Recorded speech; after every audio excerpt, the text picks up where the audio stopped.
Hola, soy Natalia Cabrera y les doy la bienvenida a Aquí América, el espacio de France 24 para revisar en profundidad las historias de nuestro continente. Adiós a una leyenda. Tras un funeral con protocolos similares a uno de Estado y que replicó muchas de las pasiones que desata el fútbol en Argentina, Diego Armando Maradona fue sepultado en un cementerio privado de Buenos Aires. Hay descontento entre los palestinos en Honduras por la decisión del gobierno de trasladar la embajada del país centroamericano en Israel a Jerusalén, siguiendo los pasos de Estados Unidos. Hablamos con sus representantes en Tegucigalpa, que es la segunda comunidad palestina más grande de América Latina. La oposición se queda sin estrategias en Venezuela. Los partidos mayoritarios llaman a boicotear las elecciones legislativas del 6 de diciembre y en su lugar proponen una consulta virtual, rechazando los resultados, que previsiblemente favorecerán al partido de Nicolás Maduro. Les contamos desde Caracas. Pasión y caos.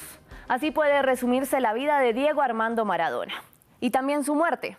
En vida fue célebre no solo por su excepcional manera de jugar, sino que además se convirtió en un símbolo, al brotar de lo más humilde de la sociedad argentina, la Villa Fiorito, hasta conquistar la gloria como uno de los futbolistas más grandes de la historia, y luego caer en desgracia por sus adicciones.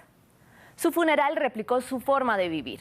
Una velación en la Casa Rosada con protocolos similares a un funeral de Estado, que solo puede compararse con el de Evita Perón o Néstor Kirchner, y que llevó a las multitudes al caos por querer darle el último adiós.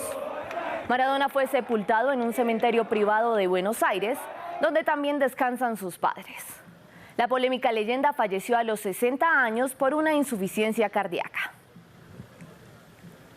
Le preguntamos a Natalio Cosoy, corresponsal de France 24 en español en Buenos Aires, qué sigue ahora tras la muerte de este astro del fútbol. Bueno, hay varias preguntas abiertas. Ya sabemos que el campeonato de fútbol argentino pasó a llamarse Diego Armando Maradona. Queremos también empezar a ver qué tipo de homenajes habrá hacia la figura de Maradona con el correr del tiempo. ¿Qué lugares recibirán su nombre, por ejemplo? Esas son cosas que están por verse. Y algo clave, ¿cuál será el lugar de peregrinación de los fanáticos de Maradona, de la gente, por ejemplo, de la iglesia maradoniana, esa peculiar religión argentina? Porque el cementerio donde fue enterrado es un cementerio privado que no es de acceso público. Así que también estaremos atentos a ver a dónde empieza, seguramente en forma espontánea, a concurrir la gente. Y por otro lado, ¿qué pasará con la herencia de Diego Armando Maradona? Incluso es difícil, por lo que se sabe, calcular la fortuna y cuáles son los bienes y las propiedades de Maradona.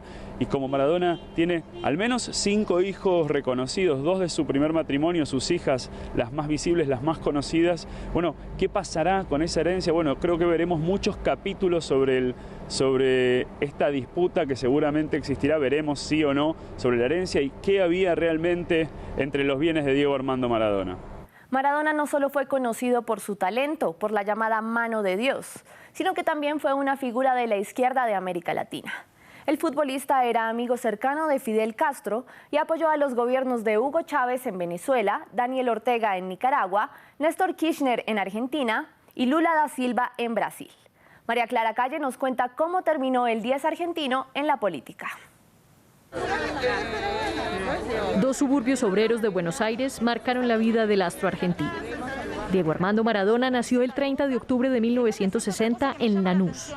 Fue el quinto de 8 hijos en una casa humilde y vivió su infancia en el asentamiento marginal de Villa Fiorito, donde lo despiden sus aficionados.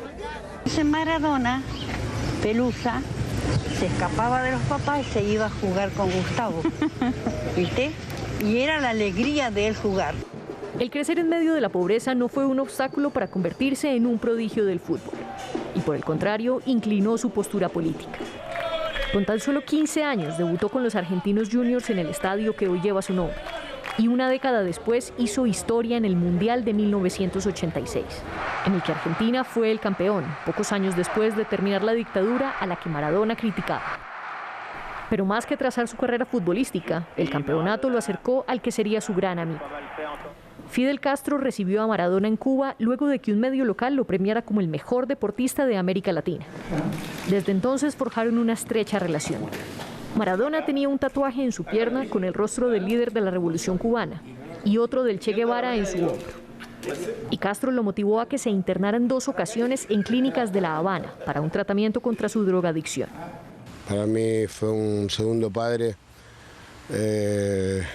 un hombre al cual yo adoro. Crecer en un barrio pobre y acercarse a Fidel afianzó la pasión de Maradona por la izquierda latinoamericana. En vida apoyó a líderes como los Kirchner en Argentina, a Evo Morales en Bolivia y a Hugo Chávez en Venezuela. Siempre viajando a los países y apoyando a sus gobiernos. Y es que con la muerte de Maradona sale a la superficie toda su vida. La parte más amable, pero también la polémica, como el maltrato a las mujeres y la drogadicción. Pero si hoy todo el planeta habla de él, es por el fútbol. El llamado Pelusa vistió la camisa de equipos de talla de Boca Juniors, Barcelona, Nápoles y de la selección argentina. Veamos algunas de sus mejores jugadas y goles.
Vamos a Honduras, porque el presidente Juan Orlando Hernández anunció que trasladará la embajada de su país en Israel desde Tel Aviv hasta Jerusalén antes de que termine el 2020.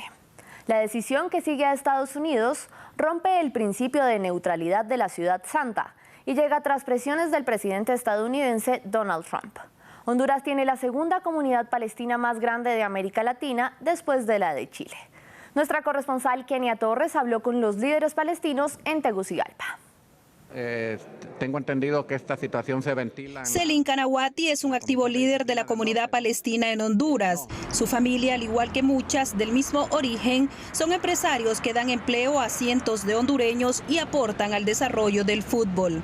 La participación de la comunidad hondureña palestina en la economía nacional ha sido tan notoria como fundamental para un desarrollo sostenible no solamente en áreas industriales. La comunidad palestina en Honduras es la segunda más grande de Latinoamérica después de Chile, y aunque solo representan el 3% de la población, lideran la economía de este país. ¿Por qué se mete nuestro país en esa situación? Es decir, votando a favor de algo que rechaza la gran mayoría de los países miembros de las Naciones Unidas. Honduras reconoció a Palestina como Estado en el 2011 y aunque hay incomprensión y rechazo con el traslado de la embajada a Jerusalén, el gobierno cree que puede mantener amistad con palestinos e israelíes. Estamos ya haciendo los arreglos de edificio y ellos aquí para también hacer esa formalización. Eso en ningún momento significa desconocer nuestra relación con Palestina. La pequeña comunidad israelí del país está optimista con las promesas de inversiones.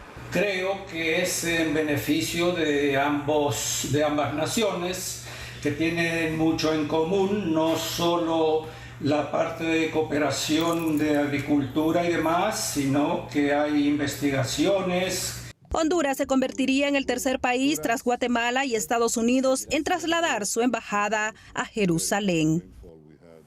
Y a pesar del rechazo internacional, el presidente de Venezuela, Nicolás Maduro, insiste en celebrar las elecciones legislativas previstas para el 6 de diciembre. El grueso de la oposición, liderada por Juan Guaidó, ya ha dicho que no va a participar en lo que califica de farsa. Los partidos opositores que sí participan no están afiliados a Guaidó y de hecho están en una mesa de diálogo con Maduro, que Guaidó, quien es reconocido por más de 60 países como el presidente de Venezuela, no legitima, por lo que todo indica que el gobierno de Maduro obtendrá la mayoría en la Asamblea Nacional. Nuestra corresponsal en Caracas, Herminia Fernández, nos cuenta más. El líder de la oposición, Juan Guaidó, no podrá participar en los comicios parlamentarios del próximo 6 de diciembre. A su partido y a varios otros, un fallo legal les quitó las tarjetas electorales. Por eso, llamó al boicot y a una consulta simbólica online para pedir nuevas elecciones presidenciales. 6 de diciembre en Venezuela hay un intento de fraude, de arrebatar y de usurpar el Parlamento por vía de los hechos. La exigencia del pueblo de Venezuela es una elección libre, justa y verificable. Si yo quisiera postularme hoy en ese proceso no pudiera, porque la dictadura lo prohíbe, al igual que a más de 400 perseguidos por el régimen. La minoría opositora que sí está habilitada a participar son los que hacen parte de la mesa del diálogo con Nicolás Maduro. ¡Viva Chávez!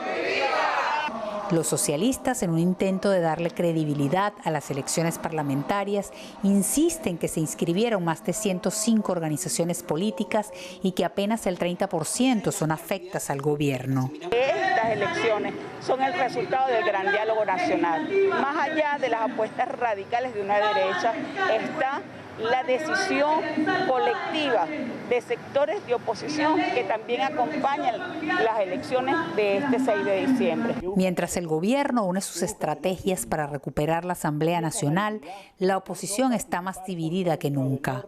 Por una parte, Guaidó intenta mantener su liderazgo, otros opositores pretenden actuar desde el exilio y también están quienes se niegan a un pacto unitario. Como un círculo vicioso donde distintos tienen diferencias tácticas y estratégicas. Y eso es un reto que también tiene que hacer la oposición, porque piensa mucho en egos, piensa mucho en, mira, mi partido es el que tiene que hacerlo. Y es normal en el sentido de que todo partido va a buscar estar en el poder. Todo indica que el próximo 6 de diciembre el gobierno socialista obtendrá la mayoría de la Asamblea Nacional. Mientras tanto, la oposición, que atraviesa una división profunda, se enfrenta a un panorama incierto donde no le quedan espacios políticos para lograr la salida constitucional de Nicolás Maduro. Herminia Fernández, France 24, Caracas.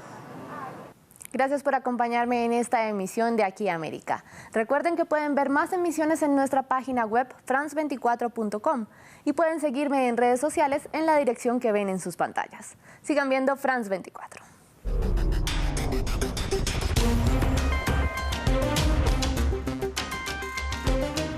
Bienvenidos a la entrevista de France.